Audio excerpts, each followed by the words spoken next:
Hello everyone. मेरा नाम आशीष गोयल और आज मैं आपके लिए लाया हूँ ऑपरेटर इन सी प्रोग्रामिंग।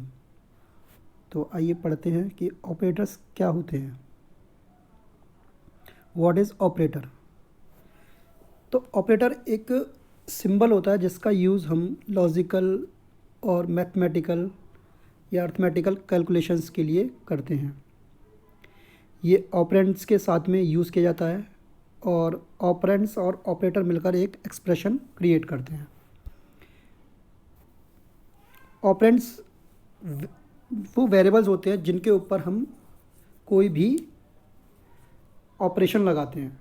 तो ऑपरेटर उनको कैलकुलेट करता है एज़ पर द ऑपरेटर जो हमने यूज़ किया है और फाइनल रिजल्ट वो एक्सप्रेशन को प्रोवाइड कराता है। तो हम ये कह सकते हैं कि एक्सप्रेशन ऑपरेंट और ऑपरेटर का कॉम्बिनेशन होता है।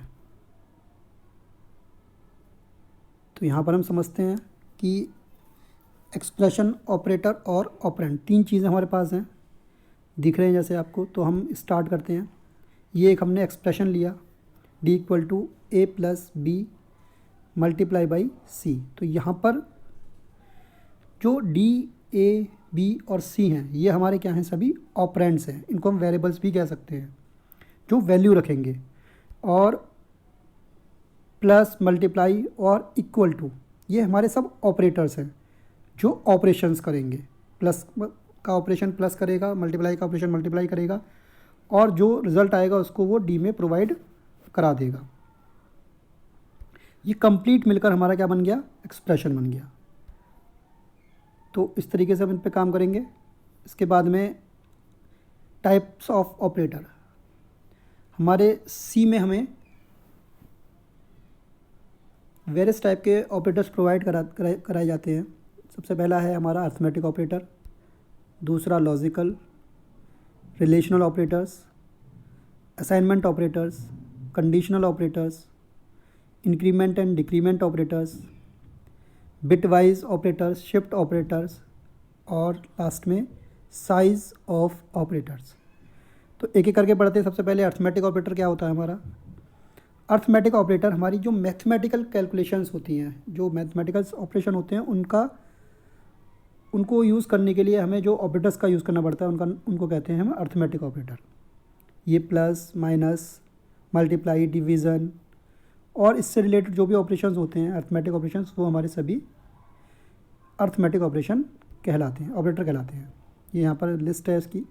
Plus, addition, minus, subtraction, divide, division, multiplication और एक होता है हमारा मॉड्यूलस डिवीज़न। ये रिमाइंडर आफ्टर डिवीज़न होता है। इसके लिए हम परसेंटाइल वाले कुछ साइन का यूज़ करते हैं। प्रॉपर्टीज़ ऑफ अर्थमेटिक ऑपरेटर्स, ये बाइनरी ऑपरेटर होता है। इसके पास में कम से कम दो ऑपरेंड्स की ज़रूरत होती है और ये न्यूमेरिक वैल्यूज़ के ऊपर ऑपरेट होता है। दोनों अगर ऑपरेंड्स हमारे इंटीज़र हैं तो रिज़ल्ट हमारा इंटीज़र होगा, बट अगर एक हमारा फ्लोटिंग पॉइंट है तो हमारा रिज़ल्ट फ्लोटिंग पॉइंट में आएगा। परसेंटेज ऑपरेटर को छोड़कर सभी ऑपरेटर्स हमारे इंटीज़र और फ्लोटिंग वैल्यू में आ सकते हैं, लेकिन परसेंटेज ऑपरेटर जो है वो केवल इंटीज़र वैल्यू में ही रिज़ल्ट अपना प्रोवाइड कराता है। इसका एक एग्जांपल ले रखा है हमने यहाँ पर। Int a equal to 4, b equal to 9, c दोनों को जोड़ रखा है। दोनों का सम हमने यहाँ पर जोड़ने के बाद में सी की वैल्यू हमने प्रिंट कराई है। तो यहाँ पर हमने जो ये ऑपरेटर यूज़ किया है, ये ऑपरेटर यहाँ पर एक्सप्रेशन है C equal to A plus B. तो यहाँ पर plus is a arithmetic operator. तो यहाँ पर हमने प्लस का यूज़ किया है, ये अर्थमेटिक ऑपरेटर हो गया। इसके बाद में हम बात करते हैं कंडीशनल ऑपरेटर। कंडीशनल ऑपरेटर्स क्या होते हैं, सी लैंग्वेज हमें प्रोवाइड कराती है कंडीशनल ऑपरेटर। ये जो साइन आपको दिख रहा है क्वेश्चन मार्क का, इसको हम कंडीशनल ऑपरेटर कहते हैं। ये टर्नरी ऑपरेटर भी कहलाता है, मतलब 3 ऑपरेंड्स पे काम करता है। यहाँ पर हमें 3 ऑपरेंड्स की ज़रूरत होती है अगर हम इस ऑपरेटर को यूज़ करते हैं। तो देखिए कैसे, इसका सिंटैक्स है यहाँ पर एक्सप्रेशन इक्वल टू कंडीशन, यहाँ पर एक कंडीशन होती है, अगर ये कंडीशन ट्रू होती है तो एक्सप्रेशन 1 आपका एग्जीक्यूट होता है, अगर ये कंडीशन फॉल्स होती है तो एक्सप्रेशन 2 आपका एग्जीक्यूट होता है, और जो भी रिज़ल्ट होता है वो आपका एक्सप्रेशन के अंदर ट्रांसफ़र हो जाता है। अगर हम इसको देखें, अगर इसकी इक्विवेलेंसी देखें तो ये हमारा इफ़ कंडीशन के अकॉर्डिंग काम करता है। जैसे इफ़ कंडीशन में हम चेक करते हैं कि एक्सप्रेशन 1 हमारा कब होता है, जब हमारा कंडीशन ट्रू होती है, और फॉल्स होती है तो फिर क्या होता है, हमारा एक्सप्रेशन 2 हमारा सही होता है। तो कुछ कुछ मिलता जुलता ये आपका कंट्रोल स्टेटमेंट इफ़ पर बेस्ड है, लेकिन इसका मेन अंतर इसमें यही है कि यहाँ पर हमें एक रिज़ल्ट मिलता है जो कि वैल्यू होती है, और जबकि अगर हम बात करें कि इफ़ की, तो हमें वहाँ पर एक रिज़ल्ट मिलता है, वो वैल्यू स्टेटमेंट कुछ भी हो सकता है। कंडीशनल ऑपरेटर कैसे वर्क करता है? सबसे पहले इवेल्यूएट करता है, if it is non zero true then the expression 1 is evaluated and becomes the value of the expression. अगर एक्सप्रेशन हमारा फॉल्स है, जो हमने कंडीशन हम की बात कर रहे हैं वो फॉल्स है, तो हमारा एक्सप्रेशन 2 एवेल्यूएट होता है और उसकी वैल्यू हमारी एक्सप्रेशन के पास चली जाती है। इट इज़ नेसेसरी कि एक कम से कम आपका एवेल्यूएट हो, चाहे वो 1 हो, चाहे वो एक्सप्रेशन आपका 2 हो। तो इसलिए क्लियर है कि यहाँ पर 3 ऑपरेटर्स की ज़रूरत पड़ेगी, और ये इफ एल्स स्टेटमेंट के जगह पर भी हम यूज़ कर सकते हैं। एग्जाम्पल लेके देखते हैं हम कि अगर हमने एक इफ एल्स में लिया कि total is greater than 60 then grade equal to P else grade equal to F, तो हम इसको यहाँ पर कैसे ले सकते हैं कि total equal to total is greater than 60, question mark लगा दिया, कंडीशनल स्टेटमेंट लगा दिया। अगर ये कंडीशन ट्रू होती है तो ग्रेड पी आपका रिज़ल्ट बन जाएगा, अगर आपकी ये कंडीशन फॉल्स होती है तो ग्रेड एफ आपका रिज़ल्ट बन जाएगा। तो आपका जो टोटल आएगा वो हम किस तरीके से लिख सकते हैं, यहाँ पर हम इसको कुछ ऐसे लिख सकते हैं, यहाँ पर हम इसको स्टेटमेंट की तरह नहीं लिख सकते, ये गलत है हमारा, इसलिए हम इसको ऐसे लिख सकते हैं, total equal to total is greater than 60 और पी और एफ। तो इसमें जो रिज़ल्ट मिलेगा हमें, या तो इस टोटल की वैल्यू पी होगी अगर ये ट्रू होता है तो, और अगर ये फॉल्स होता है, अगर इसकी वैल्यू फॉल्स होती है तो एफ़ जाएगा इसके पास में, और ये इसका रिज़ल्ट आएगा एफ़, ये होगा आपका फॉल्स में। तो इस तरीके से आपका ये वर्क करता है। मैंने पहले भी समझाया आपको कि एक एग्जीक्यूशन आपका स्टेटमेंट कंपलसरी होना, एक्सप्रेशन जो टोटल का वैल्यू कुछ ना कुछ आएगी ज़रूर, लेकिन कौन सी आएगी ये डिपेंड करेगा इस कंडीशन पे। अगर वो ट्रू होती है तो पहली वाली एक्सप्रेशन आएगा, और अगर फॉल्स होती है तो दूसरा वाला एक्सप्रेशन आपका वहाँ पर मिलेगा आपको। इसके बाद में आपका है असाइनमेंट ऑपरेटर। असाइनमेंट ऑपरेटर क्या होता है कि अगर कोई वैल्यू आपको असाइन करनी है, किसी को कोई वैल्यू प्रोवाइड करानी है वेरिएबल को या ऑपरेंड को, तो आप यूज़ करते हैं वहाँ पर असाइनमेंट ऑपरेटर। ये जो आपने यहाँ पर इक्वल देख रहे हैं, ये आपका असाइनमेंट ऑपरेटर की तरह यूज़ होता है। ये क्या करता है कि किसी भी वेरिएबल को या फिर किसी भी कांस्टेंट को एक वैल्यू प्रोवाइड कराता है, एक वैल्यू असाइन कर देता है, वो वैल्यू उसकी हो जाती है। जैसे कि यहाँ पर एक एग्जांपल लिखा है हमने, a equal to B plus C. तो इक्वल यहाँ पर जो है, ये आपने पढ़ा अभी, ये आपका अर्थमेटिक ऑपरेटर है, लेकिन ये जो है आपका, ये आपका हो गया यहाँ पर असाइनमेंट ऑपरेटर। अगर a इक्वल टू 1 प्लस 1 हमने मान लिया तो a की वैल्यू 2 हो जाएगी, तो 2 किसको असाइन हो गई, a को असाइन हो गई यहाँ पर, तो a की वैल्यू क्या हो जाएगी, 2 हो जाएगी, तो इस वेरिएबल की वैल्यू असाइन हो जाएगी इसे, इसलिए हम इसको असाइनमेंट ऑपरेटर कहते हैं। ये हमारा असाइनमेंट ऑपरेटर कहलाता है। इसके बाद में हमारी बात आती है असाइनमेंट ऑपरेटर के अंदर ही कि ये कौन कौन से होते हैं।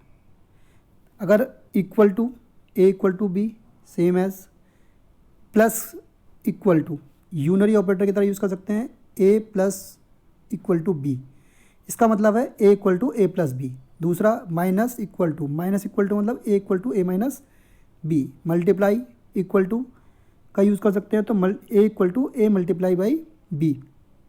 डिवाइड इक्वल टू का भी यूज़ कर सकते हैं। ये सभी आपके असाइनमेंट ऑपरेटर है। परसेंटाइल इक्वल टू का भी आप यूज़ कर सकते हो।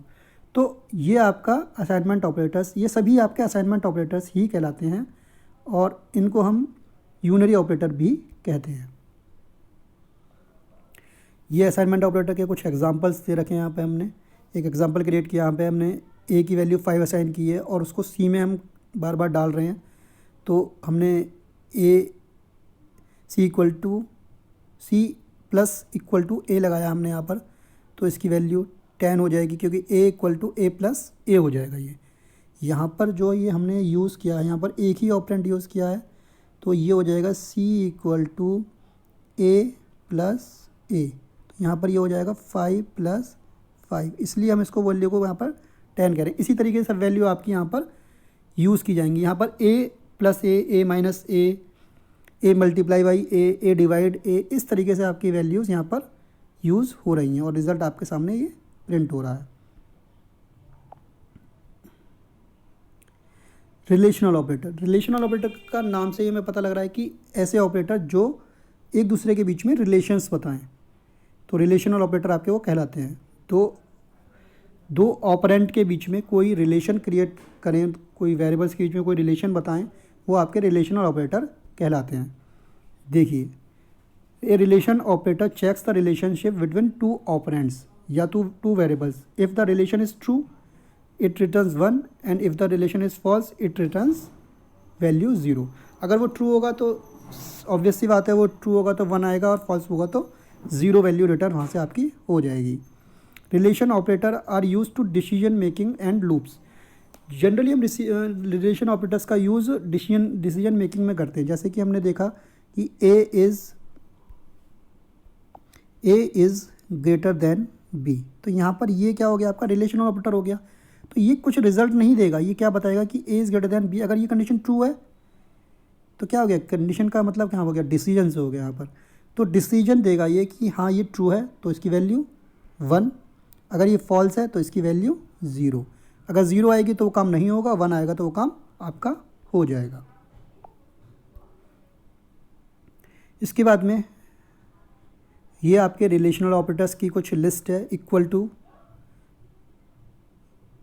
टू मतलब दोनों बराबर। इसके बाद में ग्रेटर देन मतलब पहला बड़ा दूसरा छोटा। लेस देन पहला छोटा दूसरा बड़ा। नॉट इक्वल टू मतलब दोनों बराबर नहीं है। ग्रेटर देन इक्वल टू बड़ा है या फिर बराबर है। लेस देन इक्वल टू छोटा है या बराबर है। तो ये आपकी रिलेशनल ऑपरेटर्स हैं जिनका यूज़ आप कर सकते हो। इसी की बेस पे हमने एक प्रोग्राम बनाया जिसमें सभी रिलेशनल ऑपरेटर्स का हमने यूज़ किया है। तो यहाँ पे आप देख सकते हो ए की वैल्यू 5, बी की वैल्यू 5 और सी की वैल्यू हमने 10 ले रखी है और इसके बेस पे अलग अलग ऑपरेशन हमने यहाँ पर लगा रखे, जैसे कि ए इक्वल टू बी। तो अगर ए इक्वल टू बी है तो रिज़ल्ट क्या आ जाएगा, इसका ट्रू हो जाएगा तो 1 आ गया। उसके बाद में A equal to C, A equal to C नहीं है तो 0 आ गया।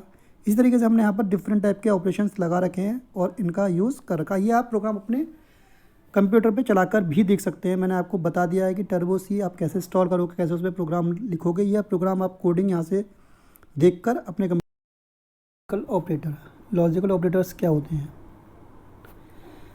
लॉजिकल ऑपरेटर्स किसी भी एक्सप्रेशन पर लॉजिकल ऑपरेशन लगाने के बाद में जो उसका रिज़ल्ट आता है 0 या 1, उसको चेक करने के लिए यूज़ किए जाते हैं। Logical operators generally result provide करते हैं 0 एंड 1 के फॉर्म में।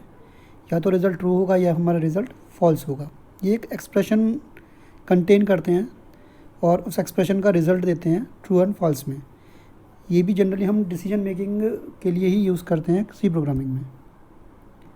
कौन कौन से लॉजिकल ऑपरेटर होते हैं, जनरली 3 प्रकार के लॉजिकल ऑपरेटर होते हैं हमारे। सबसे पहले एंड, इसको हम लॉजिकल एंड कहते हैं। ये जब ही ट्रू होता है जब हमारे दोनों ऑपरेंड्स ट्रू होते हैं, दोनों वैल्यूज़ ऑपरेंड्स की ट्रू होती है। अदरवाइज़ ये हमारे ट्रू नहीं होता है। इससे पहले हमने रिलेशनल ऑपरेटर पढ़े थे। रिलेशनल ऑपरेटर्स को अगर हम कंबाइन कर दें, दो अलग अलग सिचुएशंस क्रिएट कर दें और उन दोनों के बीच में हम ये चेक करें कि दोनों सिचुएशंस हमारी ट्रू हैं या नहीं। अगर दोनों सिचुएशंस ट्रू होती हैं तो उसी कंडीशन में ये हमारा रिज़ल्ट ट्रू देगा, अदरवाइज़ ये रिज़ल्ट हमारा फॉल्स देगा। इस तरीके से लॉजिकल और हमारा जो ऑपरेटर है वो जनरली यूज़ होता है कि हमारी एक भी सिचुएशन अगर ट्रू है तो हमारा रिज़ल्ट ट्रू आए। यहाँ पर आगे आप देख रहे हो कि 2 एक्सप्रेशन दे रखे हैं आपको, c इक्वल टू 5 और d इक्वल टू 2। 2 वैल्यू दे रखी हैं। अगर c इक्वल टू 5 है और d की वैल्यू लेस देन 5 है, डी की वैल्यू ग्रेटर देन 5 है, जबकि ऐसा नहीं है कि डी की वैल्यू ग्रेटर देन 5 है, डी की वैल्यू है 2। तो पहला वाला जो एक्सप्रेशन है वो आपका ट्रू हो रहा है, लेकिन जो दूसरा एक्सप्रेशन है वो आपका यहाँ पर फॉल्स हो रहा है। देखिए जैसा कि यहाँ पर मैं आपको पहले दिखा रहा था कि इसमें लॉजिकल एंड में आपका केवल एक, दोनों वैल्यू कम से कम ट्रू होनी चाहिए। तो एक फॉल्स हो रही है, इसकी ये वाला ट्रू हो रहा है केवल फर्स्ट वाला, और दूसरा वाला फॉल्स हो रहा है, तो इसके लिए इसकी वैल्यू 0 आ गई। दूसरे में क्या हो रहा है कि एक वैल्यू ट्रू हो रही है और दूसरी वैल्यू फॉल्स हो रही है, लेकिन इसकी वैल्यू यहाँ पर क्या आ गई, 1 आ गई, क्योंकि ये एक पर ही डिपेंड कर रहा है। लिख रहा है ना true only if either one operand is true, अगर एक भी एक्सप्रेशन ट्रू है तो वो ट्रू रहेगा। और लॉजिकली नॉट जो होता है वो true only if the operand is 0, अगर ऑपरेंड 0 होगा तो उसकी वैल्यू 1 हो जाएगी, अदरवाइज़ वो फॉल्स हो जाएगा। देखिए जैसे कि c इक्वल टू 5 है, then expression not equal to क्या होगा, नॉट इक्वल टू 5 है, ये नॉट इक्वल टू करना है जबकि हमें, तो ये हमारा यहाँ पर 0 हो गया, इसकी वैल्यू 0 आ गई। इस तरीके से हमारे लॉजिकल ऑपरेटर्स होते हैं 3। देखिए हमने इसके ऊपर एक प्रोग्राम बनाया है यहाँ पर, इसमें हमने c equal to 10, a equal to 5, b equal to 5 लिया और एक रिज़ल्ट लिया है। रिज़ल्ट हमारा 0 एंड 1 की फॉर्म में आएगा। जो भी रिज़ल्ट होगा वो डिपेंड करेगा हमारी सिचुएशंस पे, कंडीशंस पे। जैसे कि पहला रिज़ल्ट है आपका, यहाँ पर दिखा देता हूँ मैं आपको, a equal to b, a की वैल्यू 5 और b की वैल्यू भी 5 है। यहाँ पर a की वैल्यू और b की वैल्यू 5 है, और c की value is greater then b, c की वैल्यू बड़ी है ग्रेटर देन b से, हाँ ये भी सही है। तो ये दोनों चीज़ ट्रू हो गई, इसका अंदर रिज़ल्ट हमारा ट्रू आ गया। दूसरा देखो, a is equal to b, ये ठीक हो गई यहाँ पर। c is less then b, जबकि c जो है वो b से बड़ा है, यहाँ पर इसके अकॉर्डिंग ये छोटा बता रहा है, तो ये हमारी कंडीशन फॉल्स होगी, तो यहाँ पर इसकी वैल्यू 0 हो गई। अब हम चेक कर रहे हैं, यहाँ पर एंड चेक किया था, अब हम चेक कर रहे हैं और में वही दोनों कंडीशन चेक कर रहे हैं, तो हमारी दोनों कंडीशन ट्रू हो जाएंगी, क्योंकि एक कंडीशन इसमें ट्रू हो रही है और दूसरी कंडीशन में लगा दिया नॉट इक्वल टू, दोनों फॉल्स हो गए, तो ये हमारा फॉल्स हो गया। इसके बाद में हमारा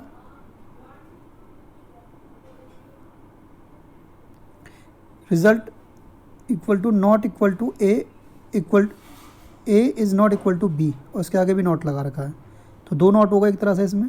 तो a is not equal to b, यहाँ पर कंडीशन हमारी क्या हो गई, फॉल्स हो गई, लेकिन फिर इसके ऊपर नॉट लग रहा है, तो इसका मतलब क्या हो गई, ये कंडीशन हमारी ट्रू हो गई। तो ये ट्रू हो गई ये वाली कंडीशन, क्योंकि हमने दो नॉट लगा रखे हैं, a is not equal to b, ये तो फॉल्स हो गई, लेकिन नॉट फिर उसके ऊपर लगा रखा है, तो नॉट फिर लगा दिया हमने उसके ऊपर, तो ये हमारी कंडीशन फिर दोबारा से ट्रू बन गई।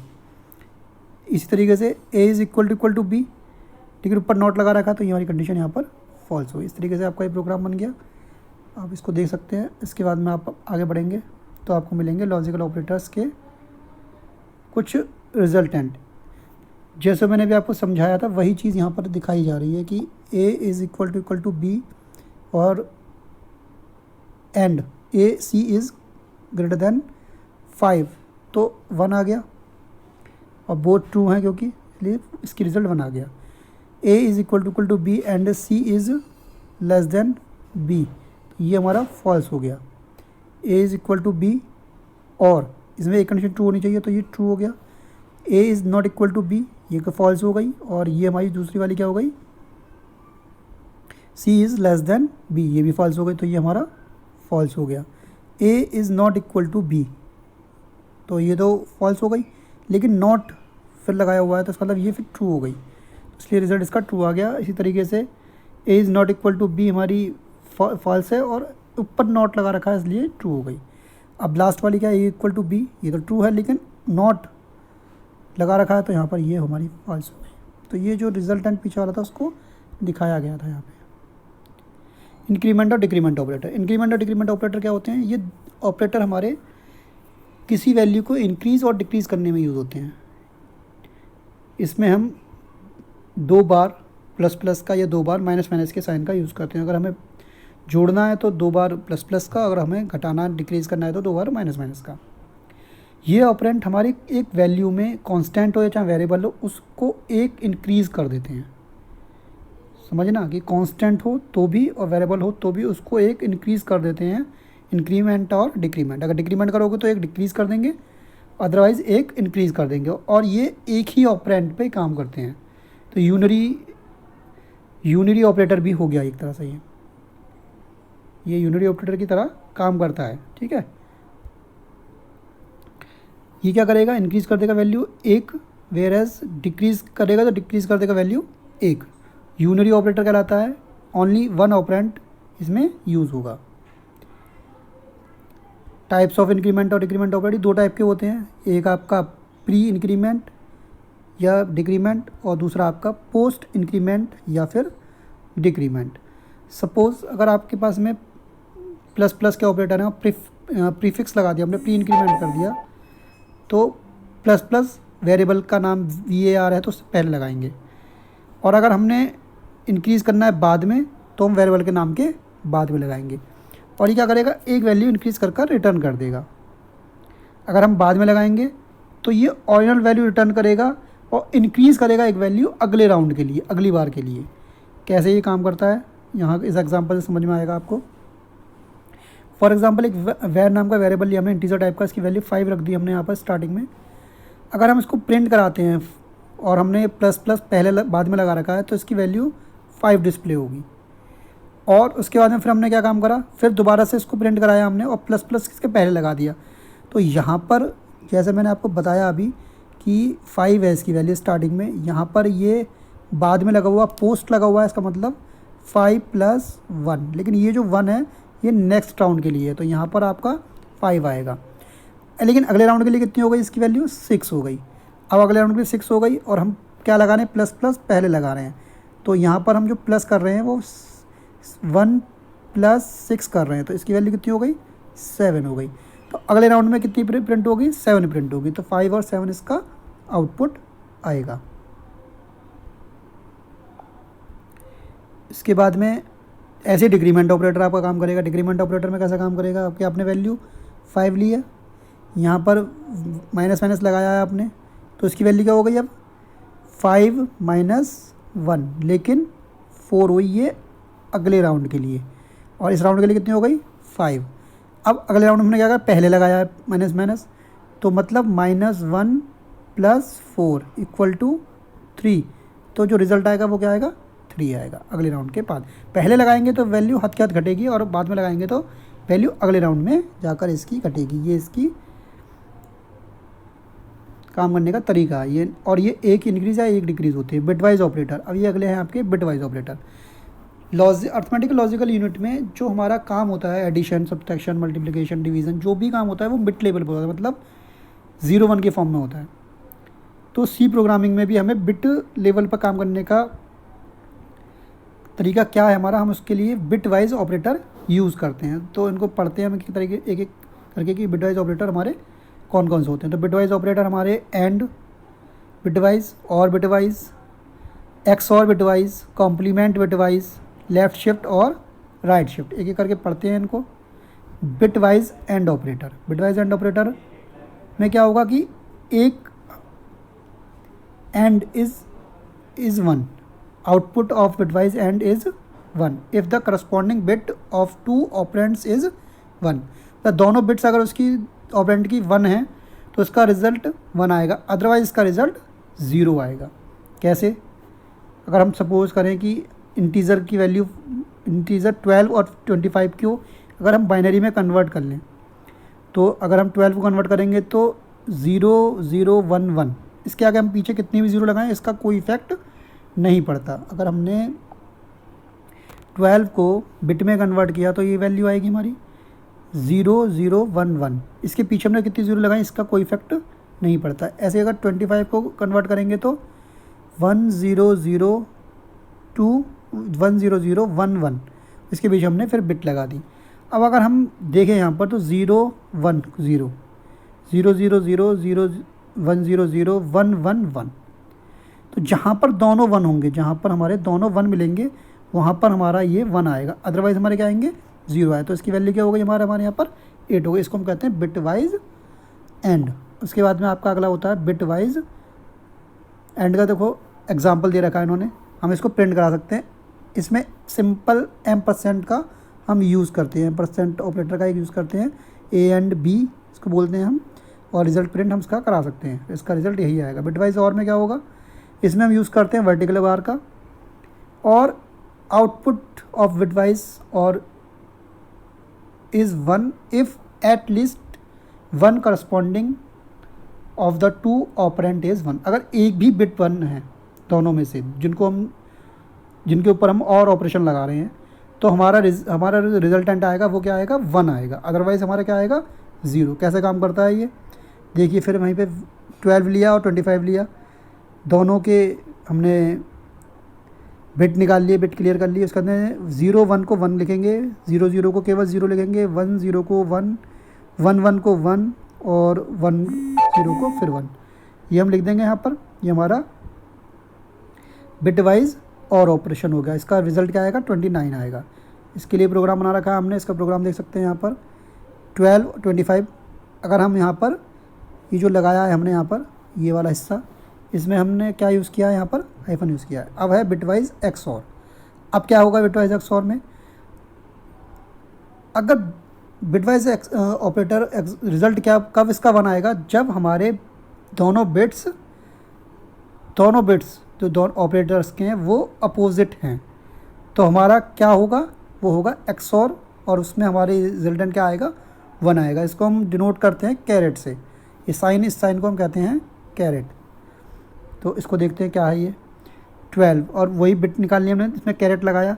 तो 0 1 को हमने 1 लिख दिया, 0 0 को 0 लिख दिया, 1 0 को हमने 1 लिख दिया, 1 1 को फिर हमने 0 कर दिया, 0 1। अगर मतलब दोनों 0 हैं तो भी 0, दोनों 1 हैं तो भी 0, अपोजिट हैं, मतलब 0 1 है या फिर 1 0 हैं, तो आपका रिजल्टेंट 1 आएगा। अदरवाइज़ आपका रिजल्टेंट यहाँ पर 0 आएगा। इसलिए इसकी वैल्यू क्या बन गई, यहाँ पर 21 बन गई। अब इसका जो एग्जांपल है वो हम यहाँ पर कैरेट का यूज़ कर रहे हैं, तो नंबरों को ले रखा है हमने, उसमें कैरेट का यूज़ करके हम इसको प्रिंट करा सकते हैं। हमारा complement operator, bitwise complement operator, ये एक यूनरी ऑपरेटर होता है जो कि हमारी बिट को 0 से 1 और 1 से 0 करता है, मतलब अपोजिट करता है। जो भी हमारी बिट होगी उसको अपोज कर देगा, और इसके लिए हम टाइल्ड का यूज़ करते हैं। फॉर एग्जांपल कि अगर हमने एक 35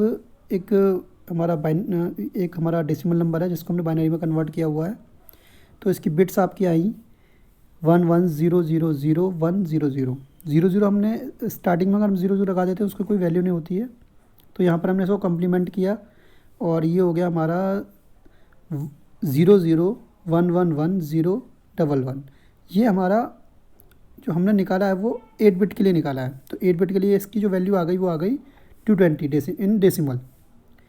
अगर हम इसकी बात करें बिटवाइज कॉम्प्लीमेंट, अब ये दूसरा हमारा बिटवाइज कॉम्प्लीमेंट ऑपरेटर, ये है सेकंड कॉम्प्लीमेंट। सेकंड कॉम्प्लीमेंट में हम क्या करते हैं कि जो हमारा वंस कॉम्प्लीमेंट होता है उसमें हम एक और ऐड कर देते हैं। कैसे करते हैं, जैसे कि हमने वंस कॉम्प्लीमेंट लगाया, हमारा वंस कॉम्प्लीमेंट ये आया हमारा, अगर 1 1 1 1 1 1 1, तो इसमें 1 और ऐड कर देंगे तो सभी बिट हमारी क्या हो जाएंगी, 0 हो जाएंगे, और जो लास्ट की जो कैरी बिट होगी वो हमारी नेगलेक्ट हो जाएगी, तो इसकी वैल्यू क्या निकल जाएगी, 0। और इसके हम आगे माइनस का यूज़ करते हैं, तो जब माइनस का यूज़ करते हैं तो ये डिजिट हमारी माइनस में चली जाती है। इस तरीके से अगर हम 1 का निकालेंगे तो 1 के लिए यहाँ पर ये हुआ, इसका जो वंस कॉम्प्लीमेंट था वो केवल पहली बिट 1 हो जाएगी, 0 हो जाएगी, बाकी सब 1 हो जाएंगे, प्लस में 1 कर देंगे तो सभी हमारे 1 हो जाएंगे, तो ये -256 हो जाएगा। इसी तरीके से अगर हम 220 का कॉम्प्लीमेंट निकालते हैं सेकंड कॉम्प्लीमेंट, तो हमारा जो पहले वैल्यू आ रही थी हमारी आ रही थी 35 का जो कॉम्प्लीमेंट था हमारा, अगर हम यहाँ पर देखें ये जो रिज़ल्ट आया ये आया किसका, 35 का। तो अगर हमने 35 का रिज़ल्ट निकाला तो +1 होने से 36 होना चाहिए कायदे में, लेकिन प्रॉब्लम क्या है कि यहाँ पर 1 माइनस का यूज़ हम करते हैं पहले आगे, तो जब माइनस का यूज़ करेंगे तो क्या बन जाएगा, -36 इन डेसिमल। तो ये इस तरीके से 2's कॉम्प्लीमेंट आपका वर्क करता है। और थोड़ा सा समझने के लिए, bitwise complement 35 is 220, the second complement of 220 is -36, hence the output of -36 instead of 220। तो 220 की जगह पर हमारा जो आउटपुट आएगा वो क्या आएगा, 36 आएगा। काम कैसे करता है, कोई भी नंबर का कॉम्प्लीमेंट हम निकालते हैं सेकंड कॉम्प्लीमेंट, तो -n+1। तो यहाँ पर n is complement of n represented in the second complement form. Second complement form में क्या होगा कि ये टाइल्ड n हो गया, टाइल्ड माइनस बाहर लग रहा है, टाइल्ड n+1, तो ये हो गया n+1 अंदर वाला, टाइल्ड से टाइल्ड कट गया, लेकिन जो माइनस वाला हिस्सा है वो बाहर की तरफ ऐड हो गया, तो इसलिए सेकंड कॉम्प्लीमेंट में जो वैल्यूज़ आती हैं वो सभी माइनस में आती हैं हमारी। अगर हम देखें तो complement twist in the bitwise complement operator in C programming, कि क्या ट्विस्ट हो रहा है कि अगर हम कॉम्प्लीमेंट निकालें 35 का सेकंड कॉम्प्लीमेंट, तो वो 36 आ रहा है इंस्टीट्यूट ऑफ 220, बट वाई ऐसा क्यों हो रहा है कि क्योंकि हम कोई भी n इंटीजर लेते हैं तो उसका जो कॉम्प्लीमेंट होता है वो -n+1 होता है, तो इसका मतलब क्या होगा कि सेकंड कॉम्प्लीमेंट अपने आप ही आपका -n+1 हो जाएगा। ये हम बिटवाइज कॉम्प्लीमेंट निकाल के देखा है हमने, 35 का अगर बिटवाइज कॉम्प्लीमेंट निकालें तो -36 आ रहा है, और अगर हम 12 का निकाल रहे हैं तो -12 को निकाल रहे हैं तो 11 आ रहा है, तो अपोजिट करता है, ये अपोज करता है जो भी करता है। शिफ्ट ऑपरेटर क्या होता है, ये दो टाइप के होते हैं हमारे शिफ्ट ऑपरेटर। कोई भी वैल्यू को शिफ्ट करना, कोई बिट को शिफ्ट करना राइट में या लेफ्ट में, तो राइट शिफ्ट करोगे तो राइट शिफ्ट ऑपरेटर लगाएंगे, और लेफ्ट में शिफ्ट करेंगे ऑपरेटर को हमारे तो लेफ्ट शिफ्ट ऑपरेटर लगाएंगे। राइट शिफ्ट ऑपरेटर में जो बिट्स होती है हमारी वो राइट से लेफ्ट की तरफ मूव करती हैं, और इसको हम डिनोट करने के लिए डबल एंगल ब्रैकेट लगाते हैं, इसको हम कहते हैं फॉरवर्ड एंगल ब्रैकेट। तो यहाँ पर देखिए अगर हमने 212 ये एक हमारा डेसिमल नंबर है, इसको हमने बाइनरी में कन्वर्ट किया, और इस पर अगर हम शिफ्ट लगाते हैं 2 प्लेसेस का, तो क्या होगा, जो लास्ट की 2 डिजिट्स हैं, लास्ट वाली 2 डिजिट्स यहाँ पर देखिए, ये जो यहाँ पर हमने दे रखी हैं 2 डिजिट्स लास्ट की 00 हैं, यहाँ पर हमने इसको राइट शिफ्ट किया है, तो मतलब ये जो हिस्सा है वो राइट में शिफ्ट हो जाएगा। मतलब कौन सा हिस्सा, जो ये हमारा मूव करेगा इधर से इधर की तरफ, तो जो इधर का हिस्सा है वो राइट की तरफ शिफ्ट होगा, तो जो लास्ट वाली 2 हैं वो आपकी यहाँ से मूव हो जाएंगे, और ये रिजल्ट बन जाएगा। अगर हम इनको 7 प्लेस शिफ्ट करें तो यहाँ से सीधी 7 प्लेस शिफ्ट हो गई है। देखो आप, जैसे कि आपने यहाँ पर 7 प्लेस पे क्या है, 1 2 3 4 5 6 7 प्लेस पर हमारा 1 है, तो 1 इधर रह गया, बाकी सब हमारी बिट्स 0 हो गई। अगर 8 कर दे तो सब खत्म हो जाएगा। अगर हम नो शिफ्ट करें तो हमारा रिजल्ट एज इट इज़ आ जाएगा। अब अपोज है लेफ्ट शिफ्ट में क्या होगा कि हमारे बिट लेफ्ट में कंटेन हो जाएंगे, लेफ्ट शिफ्ट के अकॉर्डिंग। अब यहाँ पर भी हमने वही चीज़ ली है सेम, यहाँ पर देखिए अगर हमने एक शिफ्ट किया है इसे, तो एक शिफ्ट कहाँ होगा, इधर की तरफ होगा, मतलब इधर की तरफ हमारा क्या ऐड होगा, 0 ऐड होगी। इधर से इधर की तरफ मूव करना है, तो इधर हमारी क्या ऐड हो जाएगी, 0 ऐड हो जाएगी। अगर हम जब इधर जा रहे थे तो क्या हम कर रहे थे, पहले स्टार्टिंग में 0 ऐड कर रहे थे, अब हम इधर आ रहे हैं तो इसके एंड में 0 ऐड करेंगे, तो ये हमारा लेफ़्ट शिफ्ट हो गया। लेफ़्ट की तरफ से लेफ़्ट की तरफ हमें मूव करना है तो लेफ़्ट शिफ्ट हो गया, और राइट की तरफ मूव करना है तो हमें राइट शिफ्ट हो गया। इस तरीके से आपका ये लेफ़्ट और राइट ऑपरेटर शिफ्ट ऑपरेटर हो गए। इनके एग्जांपल दे रखे हैं, इनका रिजल्ट जो भी आपका आया सामने उसके अकॉर्डिंग। अगला है आपका साइज़ ऑफ ऑपरेटर। एक साइज़ ऑफ ऑपरेटर भी आपका एक यूनिरी ऑपरेटर है, जो कि आपके डेटा के साइज़ को, मतलब डेटा जो वेरिएबल आप यूज़ करते हो, कांस्टेंट, वेरिएबल, एरे, स्ट्रक्चर, वो कितनी मेमोरी ले रहा है उसके साइज़ को बताता है। तो जैसे कि इंट को मैं बताता हूँ आपको कि 2 बाइट स्पेस लेता है, या फ्लोट 4 बाइट स्पेस लेता है, तो हमें इसको देखने के लिए हम यूज़ कर सकते हैं साइज़ ऑफ ऑपरेटर कि कितने बिट की जगह लेता है। देखिए यहाँ पे ये बिट वाइज बिट वाइज आपको कैलकुलेट करके रिजल्ट देता है। इंट 4 बाइट ले रहा है, फ्लोट 4 बाइट ले रहा है, डबल 8 बाइट ले रहा है, और साइज़ ऑफ करेक्टर 1 ले रहा है। तो यहाँ पर हमारा जो इंट है हमने वो लार्ज इंट लिया है, इसलिए इसकी वैल्यू 4 बाइट आ गई है। ऐसा नहीं है कि आप कंफ्यूज हो कि मैं 2 बोल रहा हूँ ये 4 हो गया। इसका मतलब क्या है कि यहाँ पर हमने इंट जो लिया है वो लार्ज इंट लिया है, LU का यूज़ किया है हमने। यहाँ पर फ्लोट में भी LU का यूज़ किया है, तो लार्ज इंट लिया है हमने। लार्ज इंट की वजह से इसकी वैल्यू यहाँ पर हमारी 2 की जगह 4 आ गई है, और कोई प्रॉब्लम नहीं है, अदरवाइज सही है ये। तो थैंक यू वेरी मच। अगर आपको मेरी वीडियो अच्छी लगी हो तो आप इसको प्लीज़ शेयर कीजिए, कमेंट कीजिए, और सब्सक्राइब करिए मेरे चैनल को, और बने रहिए मेरे साथ अगली वीडियो के लिए। धन्यवाद।